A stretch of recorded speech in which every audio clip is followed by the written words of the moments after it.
She texted from the airport. Surprise! I booked us a couple's retreat in Tulum.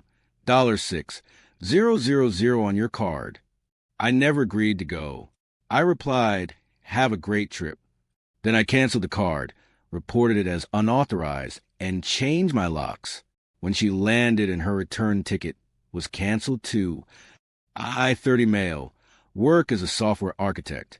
I spend my days building secure systems, tracking down logic flaws, and making sure everything is exactly where it's supposed to be.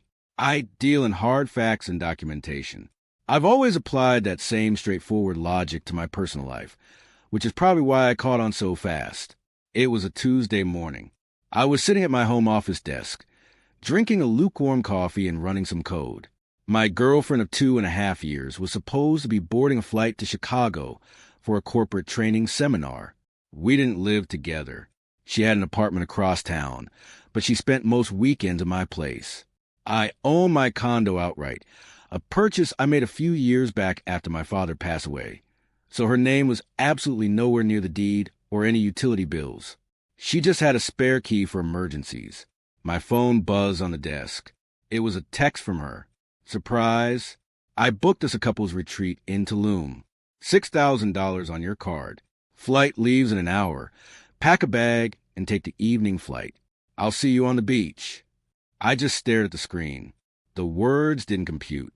A couple's retreat? $6,000? I opened my banking app. There it was, sitting in the pending transactions of my primary travel rewards credit card. A charge for $6,250 to a luxury resort in Quintana Roo, Mexico. Right below it, a charge for $850 to a major airline. I opened my desk drawer where I keep my physical backup cards. The travel card was gone. She had gone into my desk, taken my physical card, and flown to Mexico. She knew my schedule. She knew I was in the middle of a massive software deployment and couldn't possibly take an evening flight to Mexico on zero notice. The text wasn't an actual invitation. It was an alibi. It was a calculated move to frame a stolen transaction as a spontaneous, romantic gesture. If I got angry, she could play the victim and say she was just trying to do something nice for us. I set the coffee down. I typed out a 5-word response. Have a great trip. Then I dialed my credit card company's fraud department. The representative answered and ran through the standard security questions. I told him I needed to report an unauthorized transaction, that a physical card was removed from my residence without my consent, and a charge of $6,250 was just made. He asked if I knew who took it. I told him it was my girlfriend. He paused. This is what the banks call friendly fraud. The rules under the Fair Credit Billing Act are clear, but banks are hesitant to process these claims because people usually back down when they realize the legal consequences for their partner. He told me that to process this as a fraudulent charge and issue a chargeback, they would require a formal police report for unauthorized use of credit device.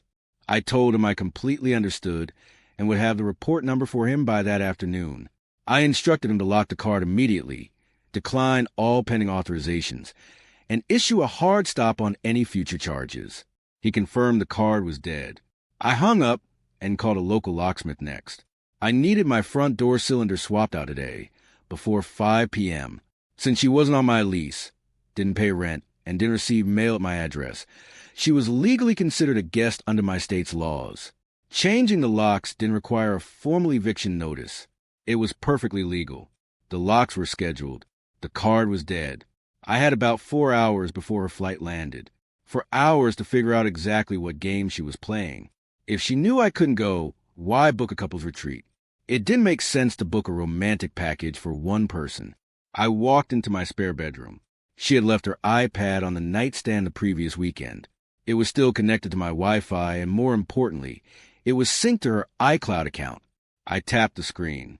She hadn't changed her passcode in 2 years. I unlocked it and opened her messages. The truth was sitting right at the top, in a thread with a guy saved as male colleague. Male colleague. Are you sure he's not going to check his statement before we check in?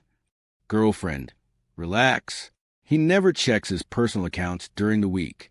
And I sent him a text saying it was a surprise for both of us. He can't leave work anyway. If he gets mad, I'll just say I was trying to save our relationship, and he chose his computer over me again. He'll pay for it to avoid a fight.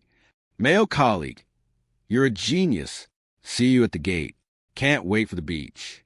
Girlfriend, can't wait for you. I sat on the edge of the bed. She wasn't just stealing from me. She was funding a luxury vacation with her affair partner on my dime, while simultaneously setting up a narrative where I was a neglectful boyfriend who ruined her romantic surprise. The sheer entitlement was staggering. I looked back at the airline charge on my banking app. The $850 wasn't enough for 2 last-minute international tickets. It was just for taxes, fees, and an upgrade. The bulk of the flights had to have been paid with something else. I logged into my frequent flyer account on my laptop. My mileage balance was completely drained. She had used my account, which she had the password for to manage our past legitimate trips, to book 2 round-trip tickets to Cancun. I opened the active itinerary. Passenger 1, girlfriend. Passenger 2, male colleague. The system showed the outbound flight as in progress. They were currently in the air, but the return flight, scheduled for 6 days from now, was still active. I navigated to the booking management page and clicked Modify/Cancel. A prompt appeared asking if I was sure I wanted to cancel the return leg of the itinerary, stating miles would be refunded to the original account minus a cancellation fee. I clicked Confirm. The page refreshed. The return flight vanished. My miles reappeared in my dashboard. I closed the laptop. I had secured my apartment. I had secured my finances. I had canceled their ride home. Now, there was one legal obligation left to fulfill. I took screenshots of the text messages, printed my bank statements, and drove straight to the local police precinct. I sat down with a detective and laid out the paperwork. I explained the theft of the physical card, the unauthorized use of my frequent flyer account, and provided the digital evidence of her intent to defraud. Because the total value of the resort and the stolen miles exceeded the felony threshold in my state, they took it very seriously. The detective took my statement, assigned a case number, and handed me his card. He told me they would reach out to the resort and the airline. He also explicitly advised me not to let her into the apartment if she tried to return, and to call them immediately. I drove home. The locksmith had already come and gone. The new deadbolt was installed. I sat on my couch and waited for her plane to land. At 2:15 p.m., my phone began to vibrate. The caller ID showed girlfriend. I let it ring out. It rang again, and again. Then the text messages started pouring in. Babe, the front desk is being ridiculous. Your card is declining. Can you call the bank? I didn't reply. 2 minutes later, they said the card is reported stolen. What did you do? Just call them and authorize it. We can't check in. I watched the typing bubble appear and disappear. I'm standing in the lobby looking like an idiot. Fix this right now. I finally picked up the phone and typed. The card was stolen. I reported it to the bank and filed a police report with the local precinct. Case number 44 to 8902. The bank is handling the fraud investigation. My phone rang immediately. I answered it. Are you insane? Her voice was a loud, frantic whisper. She was clearly trying to keep her voice down in a luxury resort lobby. Tell them it was a mistake. Tell them you authorized it. But I didn't authorize it. I said, keeping my voice completely level. You stole a card from my desk. You booked a trip for yourself and male colleague. The bank has stopped the payment. There was a dead silence on the line. The realization that I knew everything hit her. But instead of apologizing, the entitlement just exploded. You owe me this, she hissed through the phone. I have put up with your boring, work-obsessed life for 2 years. I deserve a break. You make plenty of money. Just let the charge go through. We're already here. If you cancel this, we have nowhere to stay. That sounds like a logistical issue for you and male colleague to figure out. Enjoy Mexico. I hung up and blocked her number. 10 minutes later, my phone buzzed with an email alert. Unsuccessful login attempt from a new device. She was trying to log directly into my bank account to authorize the charge herself. The 2-factor authentication blocked her out entirely. Then came the flying monkeys. My phone rang again, this time from her mother. I answered. "What kind of a monster are you?" her mother shrieked. "My daughter is stranded in a foreign country," cried her eyes out. "Her card isn't working, and she has nowhere to sleep. You need to wire her money right this second. This is financial abuse." "Your daughter is not stranded alone," I said. "She is there with a man named male colleague. She stole my credit card to fund an affair. I have filed felony fraud charges against her. If you want to help her, I suggest you wire her the money yourself." "You are a liar.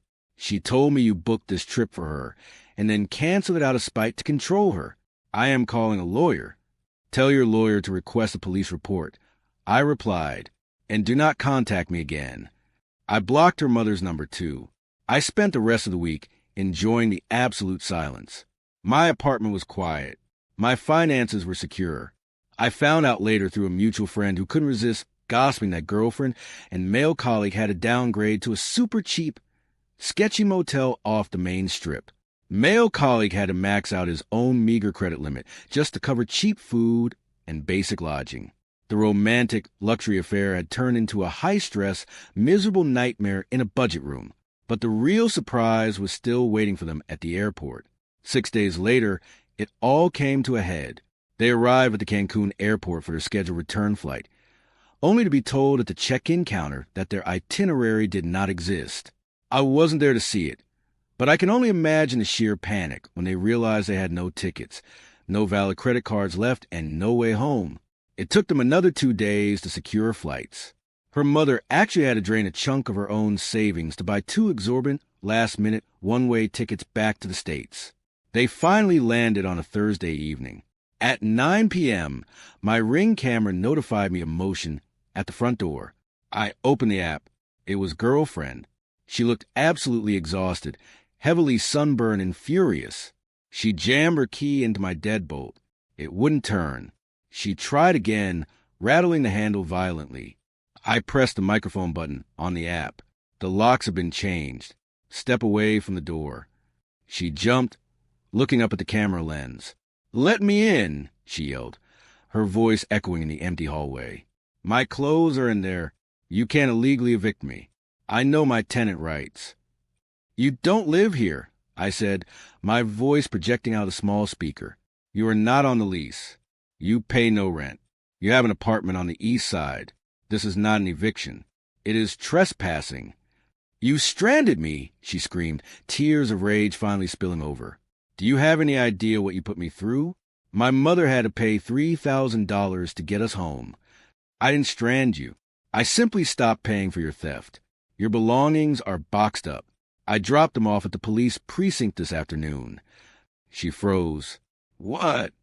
"The detective who took my report requested to speak with you regarding the $6,250 you attempted to steal. I figured dropping your stuff off there would save you a trip. They are expecting you." The anger completely drained from her face, replaced instantly by sheer terror. The reality of the situation finally breached her wall of entitlement. She wasn't dealing with a jealous ex-boyfriend she could manipulate. She was dealing with the legal system. "Please," she said, her voice suddenly small, trembling. "Please don't do this. It was a mistake. Male colleague means nothing. I just needed a break. I'll pay you back. I'll get a loan. Just drop the charges. Please, I'll lose my job." "You should have thought about your job before you stole a credit card to take a co-worker to Tulum," I replied. "Do not come back here. If you show up on this camera again, I will call dispatch." I ended the connection. She stood there for a long minute, staring at the door, before turning and dragging her suitcase down the hall. The aftermath was swift and absolute. The bank's fraud department permanently reversed the charge, leaving the resort to eat the cost or pursue her directly, because she and male colleague worked together. The police investigation eventually reached their corporate HR department. You cannot hold a corporate position while under active investigation for felony theft. They were both terminated within the week.